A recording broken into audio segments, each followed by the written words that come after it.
Aloha, brother. It was wonderful seeing you. Let's make sure we're in tune. Here's our high G.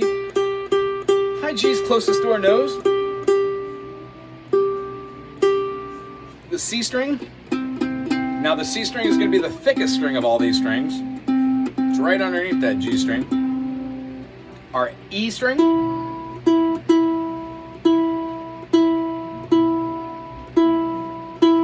And then lastly, the string furthest away from us, the A string. Nice. So remember when we're doing our music, talking about all these terms, the terms we covered today were something like staccato or legato.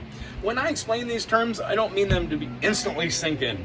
What happens is over a period of you and I chit-chatting about all these terms, they start to make more sense. So if I say, the reason why we play a G major barred and then we release our fingering is because we don't want it to be legato like a G major in the first position. When we play this G major, our chord of the day, we have a high G which resonates over the top of the three notes we're playing down. First finger on the second fret on the C string for the D note. We're gonna skip a string and we're gonna bookend our second finger on the second fret for the B note. So we've got a D note, skip a string for that B note, and then wrap our third finger around for the third fret on the E string for that G, giving us a triad for G major. G, A, B, C, D, 1, 2, 3, 4, 5. G, A, B, C, D, 1, 3, 5, G, B, D. If I played anything other than G, A, B, C, D, I wouldn't have my major triad. Here's my D, here's my B, and my G. So I can clearly hear 1, 3, 5, 1, 3, 5, and my G right here that's open, it's just a unison note. It's the same exact frequency that I'm hearing with that. If I had an octave, I would have.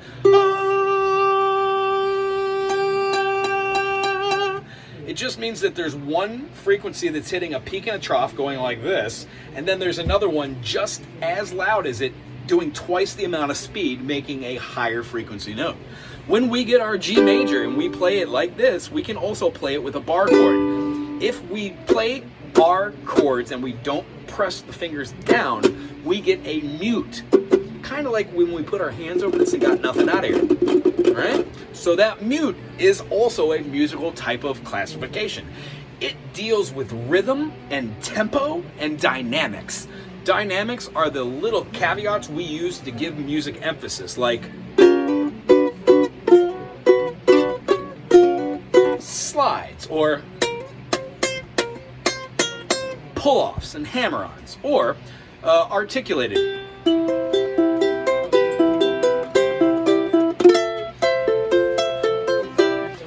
When we do finger style, we're just articulating melodies over the top of chords.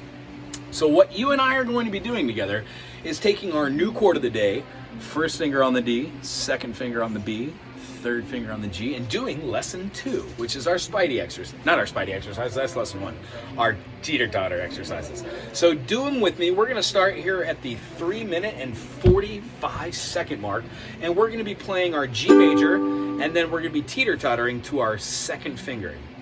Let's start with 1, 2, ready on the 1 and G. Switch, keep the right hand going for G. Switch, keep the right hand going. 1 and 2 and 3 and 4 and 1 and 2, 3 and 4 and 1 and 2 and 3 and 4 and 1 and 2 and 3 and 4 and 2 and 3 and 4 and 1 and 2 and 3 and 4 and 2 and 3 and 4 and 1 and 2 and 3 and 4 and 1. When we layer our fingerings, we have and 2 and 3 and 4 and before we need to play that downstroke. When we enforce the right hand doing a steady motion, we don't really ever have to think about rhythm, because when we're playing these chords as, we're going to to be using dynamics and inflection. Hear how one's kind of quiet and one's kind of loud? Well, one's called pianissimo, and it's quiet, pianissimo. And one's called forte, it's super loud. So when we're doing that, we use our rhythm on our right hand to influence that. But for right now, we're just working on chord structures for this left hand. Getting our right hemisphere used to doing that, because using our left hand to play these rhythms, when most of us write with our right hand, drink with our right hand, do almost everything with our right hand, it's kind of hard to actually memorize how to do this right, just like walking. But eventually, this will all sink in. So do that G major lesson 2 exercise, and also do it with your D minor to your E minor. I would suggest putting a D minor double dose in there, so you get a D minor in the first position, first finger on the F, second finger on the A, and our third finger is going to go onto the C string on the second fret on the D note to give us our F, D, and an A. When I'm spelling a D major, I have D, A, sorry, I can't spell either, A, B, C, D, D, E, F sharp, G, A. When I take away my 2 and my 4, my 1, 3, 5 is D, F sharp, and A. When I have F sharp, D, and A, it makes a major. And when I have F, D, and A, I have flattened my F sharp to an F, which is my median, my third, which it goes from a D, F sharp, to an F. So D, F, and A make a D minor.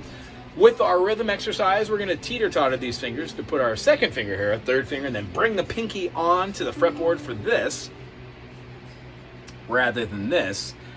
But with this, we can scoot it up for a E flat minor or a D sharp minor, both the same.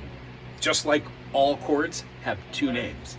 When we move this shape up one more half step or a minor second, it becomes an E minor. Now we already know how to play the E minor like this. This high G works with that because G is in the key of E minor. However, when we move it down or up, it just does not work. We have to cover that string somehow. So we make it a bar chord. B-A-R-R-E, bar chord. What we're doing with bar chords, as you saw with the F major, going to an F major, then an F sharp major, D minor, and then a E flat minor or an E minor, or F minor, or all the way up. You can name them different things. All we're doing is moving that position up and shortening the distance between the nut and the saddle, meaning that frequency just gets shorter and gets a higher pitch note when it goes higher. All right? So this week, let's do this rhythm with it, the D minor. 1 and 2 and ready with the downstroke. 1, switch, 2 and 3 and 4 and 1 and 2 and 3 and 4. D minor and 2, 3 and 4. D minor and 2 and 3 and 4. So when you got the switching of these, and you're able to just keep this right hand going and you're moving, try your D minor in second position, scoot it up a whole step and bar the second fret for a E minor. Right? Now back to the D minor. 1 and 2 and 3, 4 and D minor and 2 and 3 and 4 and E minor, and back to the D minor. 3 and 4 and D minor, and keep that loop, keep that going, keep that going, keep that going. By doing that, you're going to program your brain to go from a D minor, E minor. If you want, you can do D minor, E flat minor, E minor, F minor, E minor, E flat minor, D minor. Anything you want to do to strengthen that right hand with your bar chords, all right? I'm going to send you another video that's going to have our Christmas holiday tune in there, and then I will see you next week, okay? Aloha.